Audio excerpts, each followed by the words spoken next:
जय Hind dear students, मैं हूं आपकी science teacher doctor Preeti Mittal and we are studying the chapter how do organisms reproduce. इस चैप्टर में प्रीवियस वीडियोस में हमने एसेक्सुअल मोड्स ऑफ रिप्रोडक्शन के बारे में पढ़ा था and we have seen different methods of asexual reproduction in the previous videos. आज की वीडियो में we will get an introduction about sexual mode of reproduction and see how sexual mode of reproduction has more benefits as compared to asexual mode of reproduction. So let's start with the video. हमने chapter start करते time देखा था that variations are very important और ये variations आते कैसे हैं किसी ऑर्गेनिज्म में by the error in the copying of the DNA.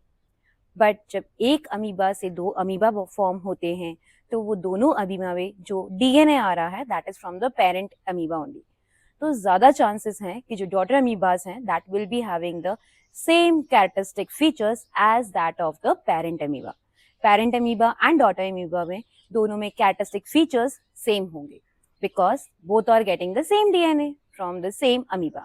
एक ही पेरेंट से जब ऑर्गेनिज्म डेवलप होते हैं तो उनमें डीएनए सेम होता है। वेरिएशन के चांसेस भी बहुत कम होते हैं क्योंकि वेरिएशन का रीजन सिर्फ एक होता है that is error in the copying of DNA. DNA कॉपिंग में एरर्स बहुत कम होते हैं और बहुत कम एरर्स की वजह से जो वेरिएशंस आते हैं वो भी बहुत कम होते हैं। और हमने देखा था कि वेरिएशन जितने ज़्यादा survival of a species is more better. It's easier for a species to survive if variations are more. तो ये हमें समझ में आ गया कि अगर स्पीशीज को अच्छे से सर्वाइव करना है तो वेरिएशन ज़्यादा हो ये अच्छा है। बट डीएनए कॉपिंग में एरर्स तो थोड़े से ही आएंगे तो वेरिएशन भी थोड़े से ही रहेंगे। तो इन्हीं वेरिएशंस को बढ़ाने का एक तरीका है sexual mode of reproduction. Sexual mode of reproduction में वेरिएशंस ज़्यादा होते हैं और इसलिए स्पीशीज के सर्वाइवल के चांसेस भी इंक्रीज हो जाते हैं। बट स्पीशीज के सर्वाइवल के चांसेस इंक्रीज हो रहे हैं वेरिएशन ज़्यादा होने से। बट ये वेरिएशन ज़्यादा क्यों है in case of sexual mode of reproduction? Sexual mode of reproduction का मतलब होता है two parents are involve for the formation of a baby. तो जब बेबी बनेगा तो बेबी में जो कैरेक्टरिस्टिक फीचर्स आएंगे, जो डीएनए आएगा that will be from both the parents, mother as well as father. दोनों का ही डीएनए उस बेबी में आएगा और इसलिए the chances of changes will be more. But अगर दोनों का ही डीएनए आएगा उसमें तो फिर तो उसमें क्वांटिटी ऑफ डीएनए बहुत बढ़ जाएगी। फॉर एग्जाम्पल अगर ह्यूमन बींग्स की बात की जाए तो human beings have 46 number of chromosomes, मतलब 23 pair of chromosomes are there in human beings. तो अगर सारा का सारा डीएनए दोनों पेरेंट्स से बेबी में आ रहा है तो फादर से भी 46 क्रोमोसोम्स, मदर से भी 46 chromosomes and it will make a total of 92 chromosomes in a baby. But ये तो बहुत ज़्यादा हो जाएंगे and so the process is not like that. What happens is that जब गैमेट फॉर्मेशन होता है मींस मेल गैमेट, अगर हम बात करें किसी फ्लावर की तो मेल गैमेट रिप्रेजेंट होता है पॉलन ग्रेन से। इसी तरह से अगर ह्यूमन बींग्स की बात करें तो male gamete is represented by a sperm. तो जब किसी मेल गैमेट लाइक स्पर्म या पॉलन ग्रेन या इसी तरह से female gamete that is egg cell का जब फॉर्मेशन होता है तो उसमें आधे क्रोमोसोम्स ही जाते हैं। Means the chromosomes going into a gamete is just half the original number and you have read about meiosis process for that। तो जब गैमेट फॉर्मेशन होता है तो जो सेल डिवीजन होता है दैट इज मियोसिस। और मियोसिस में अगर ह्यूमन बींग्स की बात करें तो 46 क्रोमोसोम होते हैं ह्यूमन बींग्स के हर एक बॉडी के सेल में। बट जब गैमेट्स का फॉर्मेशन होता है मींस स्पर्म या एग सेल का फॉर्मेशन होता है तो उसमें सिर्फ आधे क्रोमोसोम्स मतलब 23 क्रोमोसोम्स ही जाते हैं। there is half the number of chromosomes in the gametes as compared to the original cell। ये हमने 9th क्लास में मियोसिस में भी पढ़ा था।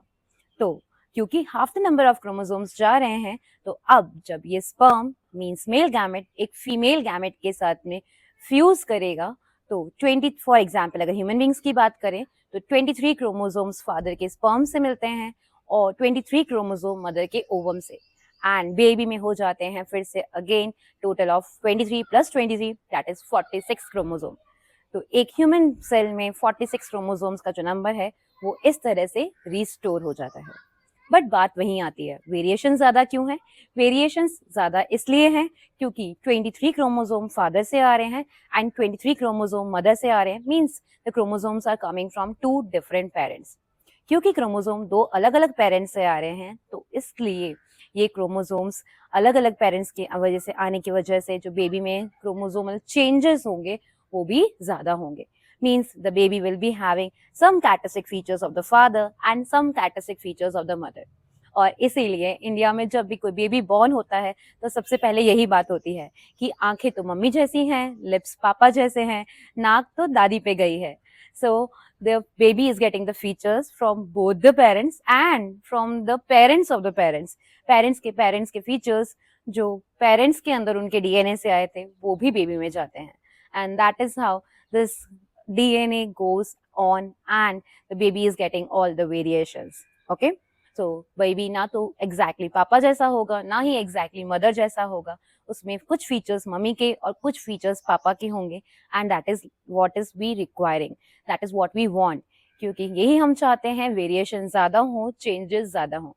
तो बच्चा ना तो exactly फादर जैसा है, ना exactly मदर जैसा है, उसमें वेरिएशन आ गया, that is having a combination of features of the both, and that is very nice for the survival of a species. So that explains us how sexual mode of reproduction is better as compared to asexual mode of reproduction, क्योंकि उसमें variations के chances ज़्यादा हैं. I hope you are clear with the concept, you are able to understand the things, and if you do like the video, just share it with your friends as well. That's all for today. Take care of yourself. Have a very nice day.